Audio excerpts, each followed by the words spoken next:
जैसा कि हमने प्रीवियस वीडियो में बात की थी कि जो अनक्लेम्ड डिपॉजिट है जो उद्गम पोर्टल आरबीआई ने लॉन्च किया है, जिसमें अभी तक 30 बैंकों का डेटा अपलोड किया जा चुका है 5 अक्टूबर तक। तो हम देखते हैं कि हम किस तरह से अपनी यूजर आईडी पासवर्ड इसमें बनाएंगे और किस तरह से हम करेंगे। तो सबसे पहले हम गूगल पेज पे जाएंगे और यहाँ पे डालेंगे उद्गम पोर्टल और इसको सर्च करेंगे। जैसे ही हम सर्च करेंगे तो हमारा ये आ जाएगा, इस पर हम उद्गम पोर्टल पर क्लिक करेंगे। इस तरह से हमारा ये फेस मैन खुल जाएगा। अब इसमें क्या है कि सबसे पहले आपको नीड होगी, जैसे उद्गम पोर्टल की फुल फॉर्म हमने आपको पिछली प्रीवियस वीडियो में बताई थी, unclaimed deposit gateway of access information. ठीक है, इसमें जिन लोगों ने रजिस्टर कर रखा है तो वो यहाँ पर अपना मोबाइल नंबर डालेंगे, पासवर्ड डालेंगे और यहाँ पर नीचे आप अपना कैप्चा डालेंगे। ठीक है, जिन लोगों ने रजिस्टर अभी तक नहीं किया है तो वो लोग क्या करेंगे, उनके लिए सबसे पहले हम यहाँ पर बता देते हैं कि रजिस्टर करना पड़ेगा उन लोगों को। रजिस्टर पर क्लिक करेंगे। जैसे ही आपने रजिस्टर पर क्लिक किया तो आपको यहाँ पर अपना मोबाइल नंबर डालना पड़ेगा। जैसे हमने यहाँ पर मान लीजिए डाल दिया 74747474।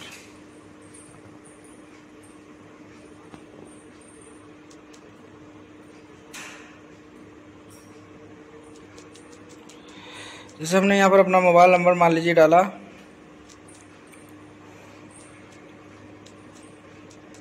ये हमने मोबाइल नंबर डाल दिया। ये दोस्तों हो सकता है गलत नंबर, मतलब मैंने ऐसे टेम्परेरी नंबर ऐसे डाला है। आप अपना करेक्ट नंबर डालिएगा यहाँ पे, क्योंकि इस पर OTP भी आएगा।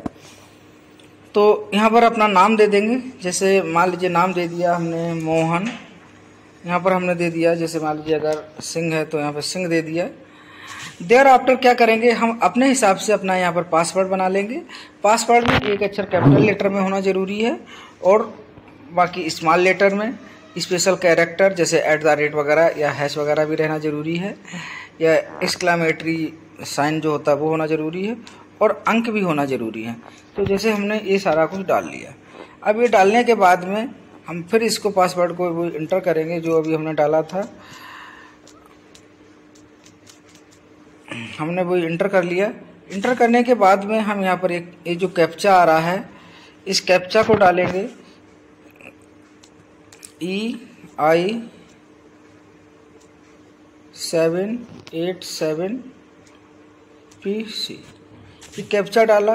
कैप्चा डालने के बाद यहाँ पर आपको एग्रीड करना पड़ेगा। एग्रीड किया और यहाँ पर हम नेक्स्ट करेंगे। जैसे ही नेक्स्ट करेंगे वैसे ही आपसे एक OTP मांगेगा।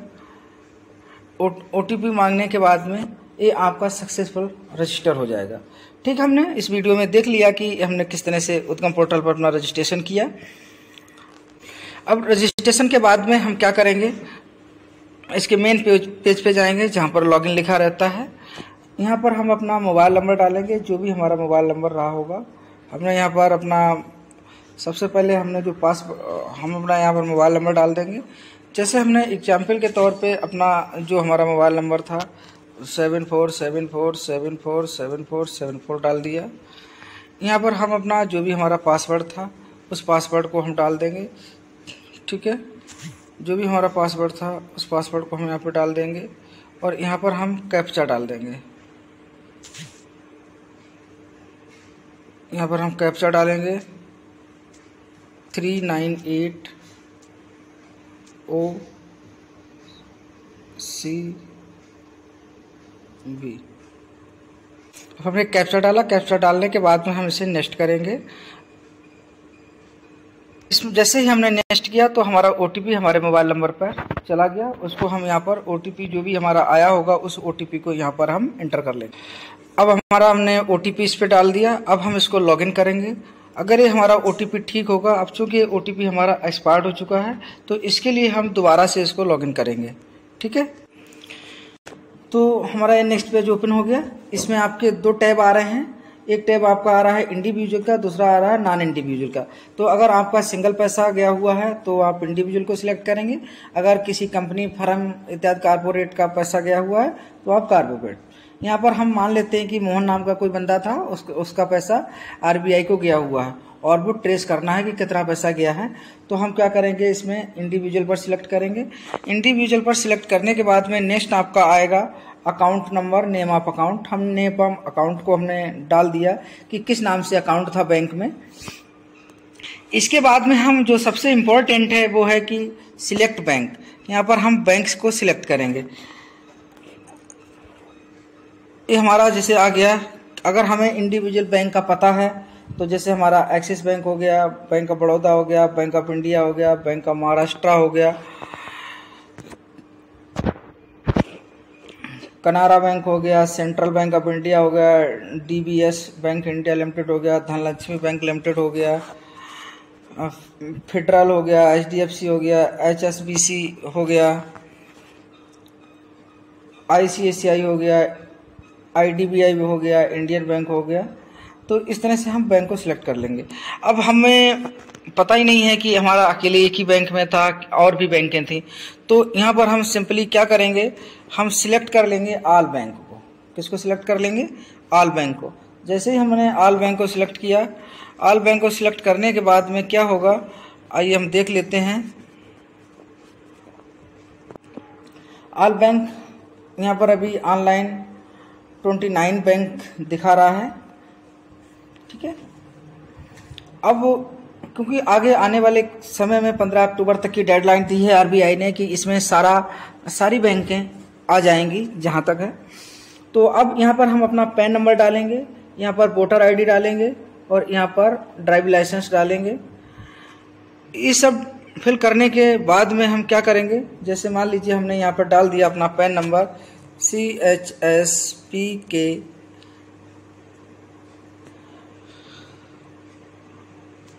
आगे हमने अपना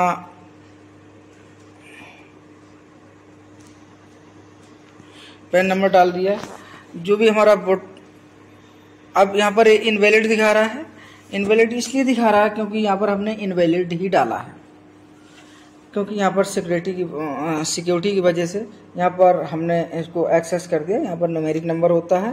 जैसे मान लीजिए हम यहाँ पर डाल ही देते हैं CHSKPK, हमने यहाँ पर डाल दिया 1, जैसे यहाँ पर हमने डाला 1111, ठीक है। ये हमने पैन नंबर डाल दिया।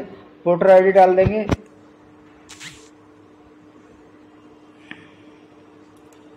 वोटर आईडी डाल देंगे। अगर अवेलेबल है तो ठीक है, नहीं है तो कोई बात नहीं। ड्राइविंग लाइसेंस अगर हमने बैंक को दिया तो वो डाल देंगे, और यहाँ पर हमने पासपोर्ट नंबर डाल देंगे, और यहाँ पर हम डेट ऑफ बर्थ डाल देंगे। अब जैसे हमारे पास में केवल पैन नंबर था, ये नहीं था, ये नहीं था, ये नहीं था, ये नहीं था, डाल दिया। लेकिन हमारा डेट ऑफ बर्थ है, तो हम क्या करेंगे, हम यहाँ पर अपनी डेट ऑफ बर्थ डाल देंगे। देखिए हमने डेट ऑफ बर्थ अपनी ले ली, हमारा 1 फरवरी 2001 में हमारा जन्म हुआ था। अब हम क्या करेंगे, यहाँ पर सिंपल सा यहाँ पर सर्च क्लिक करेंगे। सर्च क्लिक करने के बाद में इन 29 बैंकें जो ऊपर अभी आपने देखी थी लिस्ट में, उनमें से अगर किसी भी बैंक में खाता है जो इसका डिपॉजिट जो आपने अभी तक क्लेम नहीं किया था बैंक से, वो आरबीआई को ट्रांसफर चला गया, तो उसका एक लिस्ट बन करके आ जाएगा। सर्च पे क्लिक करेंगे। सर्च पे क्लिक करने के बाद में हमारी नेक्स्ट विंडो इस तरह से सर्च करेगा। सर्च करने के बाद में यहाँ पर आपका रिजल्ट दे देगा कि क्या। इसके लिए आपको थोड़ा टाइम लग सकता है, क्योंकि जितनी बैंकें हैं आपने ऑल बैंक सिलेक्ट की हैं, तो ऑल बैंकों का डेटा सर्च करने में इसको थोड़ा टाइम लग सकता है, कुछ टाइम लग सकता है, तो थोड़ा प्रोसेस बना करके रखिएगा। अब जैसा कि दोस्तों हमने यहाँ पर देखा, सर्च किया, तो इसमें मोहन सिंह के जो अकाउंट थे वो 29 अकाउंट सिलेक्ट हो गए। इसमें 29 अकाउंट यहाँ पर सिलेक्ट हो गए, और यहाँ पर किस किस जो भी इनका ज्वाइंट था या जैसे भी था, सारा कुछ इसमें आ गया कि किस किस बैंक में डेटा था। तो इस तरह से आपका ये सर्च हो गया पूरा। इस तरह से पूरा आपका सर्च होकर के आ गया। इसमें सारे में दिखा रहा है कि सारे आपके HDFC अकाउंट में इतने अकाउंट हैं, चाहे तो वो ज्वाइंटली भी हो सकते हैं या बगैर ज्वाइंटली भी हो सकते हैं। और साथ ही इसमें ये भी होता है कि आपको एग्जैक्ट डेटा देखने के लिए कंसर्न बैंक पर क्लिक करना होगा। जैसे मान लीजिए हमने एग्जैक्ट डेटा यहाँ पर देखने की कोशिश की, हमने देखा कि मान लीजिए हमने मोहन सिंह का सर्च किया था, तो हम मोहन सिंह का ये जो मोहन सिंह रावत करके आ रहा है, तो कभी कभी क्या होता है कि आधार कार्ड में कुछ और नाम होता है या पैन नंबर में कुछ अंतर होता है, तो इस वजह से आ जाता है। एग्जैक्ट देखने के लिए आपको फर्स्ट पेज पे एग्जैक्ट डेटा डालना पड़ेगा। जैसे मोहन सिंह का हम देख रहे थे, जैसे हम ये मोहन सिंह का देख रहे थे तो हमने HDFC पर क्लिक किया। जैसे इस पर क्लिक करेंगे तो हमारा डिटेल यहाँ पर ये आपका नाम जो भी है, आगे के detail, unclaimed default account which have not been operated for last 3 years. तो यहाँ पर पूरा यहाँ पर हम इसको करेंगे, यहाँ पर नाम डाल देंगे। फिर से नाम हम डालेंगे, मान लीजिए हमने वही डाल दिया मोहन सिंह, और सर्च पर क्लियर कर वो करेंगे। तो इसमें क्या है ना, इसमें नीचे देखिएगा आगे के इसको किस तरह से ऑपरेशनलाइज किया जा सकता है, तो वो सारी चीज़ें आपको यहाँ पे मिल जाएंगी। Customer to visit the nearest branch, अब यहाँ से उसने सर्च कर लिया था, अब वो नियरेस्ट ब्रांच में जाएगा। A letter to be submitted to the branch stating the reason for non operating along with, कि ये किस तरह मतलब उसने इतने दिनों से अकाउंट को क्यों नहीं ऑपरेट किया था। In case of individual account, अगर आपका इंडिविजुअल अकाउंट है तो इंडिविजुअल अकाउंट के लिए यहाँ पे लिखा हो कि ID document as per the accepted list of ID document. तो यहाँ पर जब आप क्लिक करेंगे तो आपको कौन कौन से डॉक्यूमेंट इसके लिए एलिजिबल हैं, कौन कौन से डॉक्यूमेंट आप बैंक में सबमिट कर सकते हैं, ID प्रूफ के लिए और एड्रेस प्रूफ के लिए कौन कौन से डॉक्यूमेंट सबमिट कर सकते हैं। यहाँ पर क्लिक करने से आप उन डॉक्यूमेंटों की लिस्ट प्राप्त कर सकते हैं। और अगर नॉन इंडिविजुअल अकाउंट्स हैं तो इसके लिए आप क्या करना है, request should be provided on company's letter head, company के लेटर हेड पर आपको बैंक को एक रिक्वेस्ट देनी पड़ेगी और उसमें अथॉराइज्ड सिग्नेटरी के साथ में आपको ये रीजन देना पड़ेगा कि आपने इतने दिनों से क्यों नहीं इस अकाउंट को कर पाया। इसके कौन कौन से डॉक्यूमेंट बैंक के लिए एक्सेप्टेबल होंगे वो आप यहाँ पर क्लिक करके देख सकते हैं। तो आइए सबसे पहले हम ये देखेंगे कि इंडिविजुअल के केस में जो ID document as per the acceptable list है, तो यहाँ पर हम क्लिक करेंगे और देखेंगे कौन कौन से डॉक्यूमेंट इसमें निकल के आते हैं। अब ये हमारा एक PDF ओपन हो गया है, ये आपका PDF ओपन हो गया। इस PDF में आपको ये डॉक्यूमेंट दिए गए हैं। ऑब्वियसली वैलिड डॉक्यूमेंट, पासपोर्ट हो गया, ड्राइविंग लाइसेंस हो गया, proof of position of Aadhaar card हो गया, वोटर आइडेंटिटी कार्ड हो गया, जॉब कार्ड नरेगा का हो गया, letter head by the national NPR national population register में जो नाम है तो वो हो गया। ये आपके हो गए ID प्रूफ, जो हमारे वैलिड ऑफिशियल डॉक्यूमेंट हैं। प्रूफ पोजीशन ये चीज़ें हो गई, आप इसमें देख पा रहे होंगे।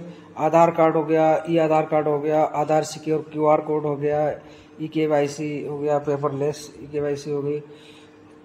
अब देखिए इसमें आगे कह रहा है,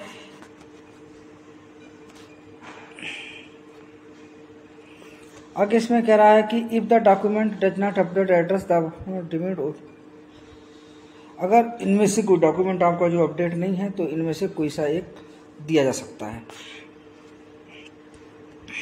इस तरह से हमने सारी डिटेल में इस चीज़ को समझा, कौन कौन से OBD डॉक्यूमेंट, क्या इसका प्रोसीजर था।